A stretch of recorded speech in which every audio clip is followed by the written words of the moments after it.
رسول اکرم صلی اللہ علیہ وسلم فرماتے ہیں، کوڑے میں اگنے والی سبزیوں سے پرہیز کرو۔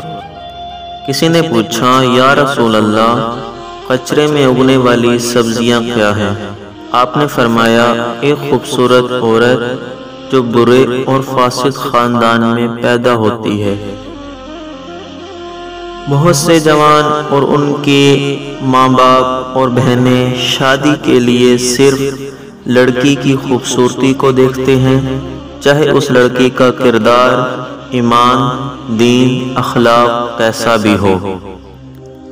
حقیقت میں انسان کی اصل خوبصورتی اس کا اچھا اخلاق، تقوی، پرہیزگاری اور نیک کردار ہوتا ہے۔ رسول اکرم اور اہل بیت علیہ السلام نے شادی کا معیار تقوی، دین، ایمان اور پرہیزگاری کو قرار دیا ہے۔ اللہ کے رسول نے ان لڑکیوں سے جو ظاہر میں خوبصورت ہیں لیکن وہ دین اور کردار کے اعتبار سے ٹھیک نہیں ہیں اور برے گھرانے کی تربیت یافتہ ہیں، سختی سے منع کیا ہے اور ان کو کوڑے کی ہری گھاس سے تشبیہ دی ہے جو صرف دیکھنے میں اچھی ہوتی ہے۔